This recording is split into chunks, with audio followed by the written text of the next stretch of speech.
Good morning, welcome back to my channel. আর আপনারা দেখছেন শ্রী ব্লগ 1 ইউটিউব চ্যানেল। আর আমি সৃজিতা।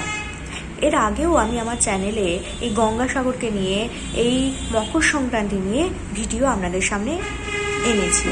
আর আজকে আমি আনতে চলেছি একটা ছোট্ট মিনি ব্লগ। অবশ্যই দেখবেন পুরোটা, আর কেমন লাগছে অবশ্যই জানাবেন।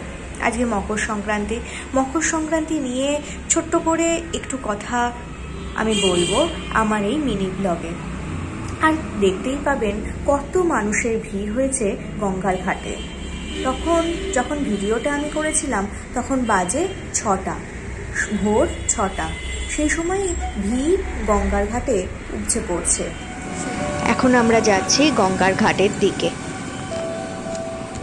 পুরাণ অনুযায়ী মকর সংক্রান্তি তিথিতে বেশ কিছু ঘটনা ঘটেছিল, যা এই তিথির মাহাত্ম্য বাড়িয়ে দিয়েছিল বহুগুণ। উল্লেখ্য, হিন্দু ধর্মে মকর সংক্রান্তি তিথির বিশেষ গুরুত্ব রয়েছে। এদিন স্নান দানের প্রথা প্রচলিত। আজ মকর সংক্রান্তি। মনস্কামনা পূরণের জন্য গঙ্গাসাগরে পুণ্য স্নানের উদ্দেশ্যে লক্ষ লক্ষ পুণ্যার্থীর সমাগম হয়েছে। ভিড় উপচে পড়ছে সমুদ্র সৈকতে। সেই সঙ্গে সমস্ত গঙ্গার ঘাটে ঘাটেও ভিড় জমেছে। এসেছেন অনেক সন্ন্যাসীরা। পৌষের শেষ বেলায় ঝোড়ো ব্যাটিং শুরু করেছে শীত। সর্বনিম্ন তাপমাত্রা স্বাভাবিকের থেকে কম। কনকনে শীত উপেক্ষা করেই সাগর মেলায় পুণ্যার্থীদের ভিড়। সেই সাথে গঙ্গার ঘাটে ঘাটেও ভিড় জমেছে অনেকাংশেই।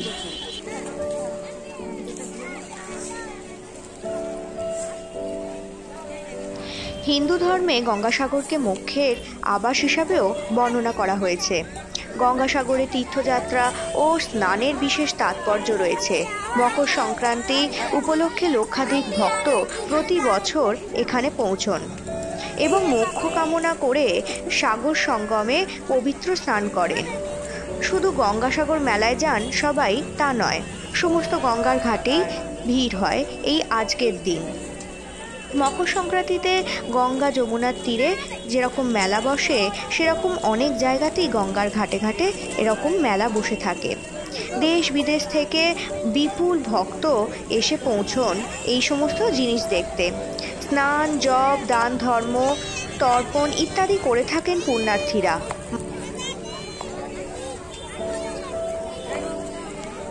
পুরাণ অনুযায়ী মকর সংক্রান্তি তিথিতে গঙ্গা পৃথিবীতে অবতরণ হয়েছিলেন।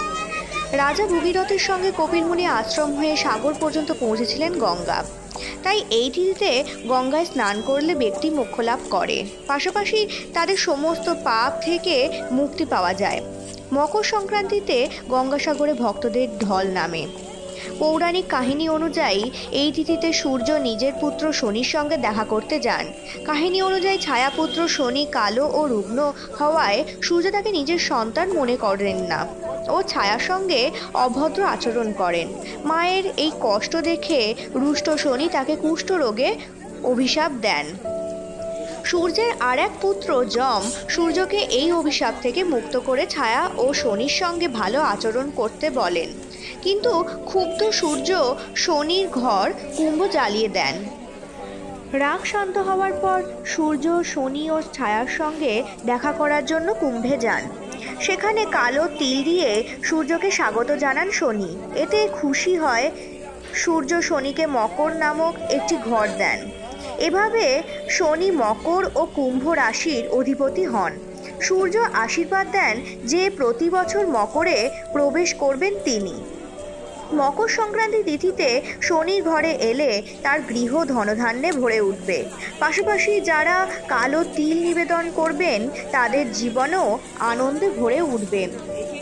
আর এক পৌরাণিক কাহিনী অনুযায়ী এই তিথিতেই বিষ্ণু মর্ত্যলোকে অসুরদের সংহার করে তাদের শিরচ্ছেদ করেন ও মন্দরা পর্বতে সেই মস্তকগুলি পুঁতে দেন। তারপর থেকেই বিষ্ণুর জয়কে মকর সংক্রান্তি রূপে পালিত করা হয়। মকর সংক্রান্তি তিথিতে বিষ্ণুর পুজো করলে তিনি প্রসন্ন হন। প্রচলিত বিশ্বাস অনুযায়ী মকর সংক্রান্তিতে সূর্যের উত্তরায়ণ হলে সকলের আত্মা শুদ্ধ হয় ও তাদের সংকল্প শক্তি বৃদ্ধি পায়।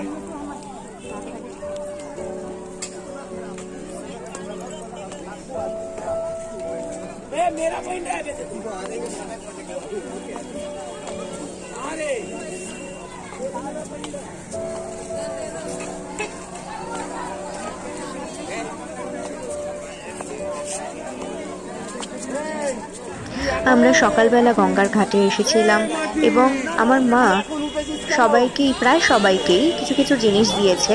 এবার আমরা বাড়ি ফিরে যাচ্ছি। আজকে আমাদের লক্ষ্মী পুজো। এরপরই আমি আমার এই ছোট্ট মিনি ব্লগেতে নিয়ে আসবো আমার বাড়ির লক্ষ্মী পুজো, খুব ছোট্টভাবে। পৌষ সংক্রান্তি মানেই পিঠে পুলি, সরু চাগলি, পাটিসাপটা, আরও নানান স্বাদের লোভনীয় খাবার, সঙ্গে মিঠে রোদ, লক্ষ্মী পুজো আর নতুন ফসল বাড়িতে আনা।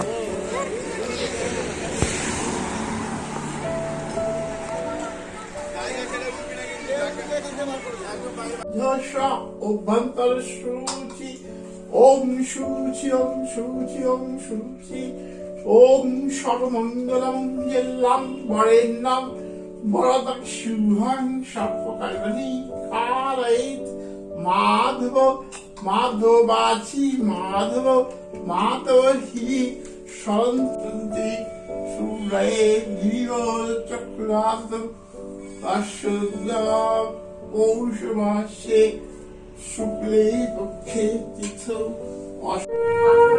চলে গেছে। এটা তো হবে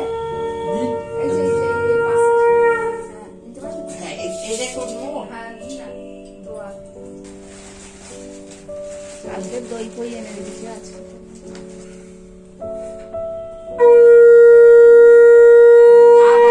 আছে আরতির সময়টা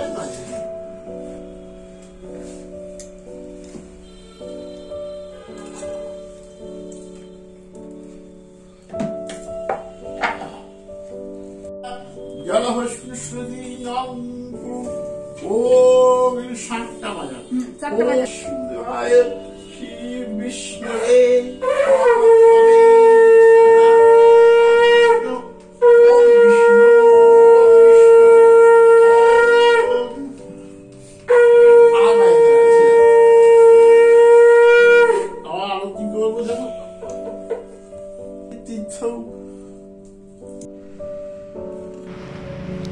এই মিনি ব্লগেতে এখন আপনারা দেখছেন আমাদের বাড়ির ধানের লক্ষ্মী।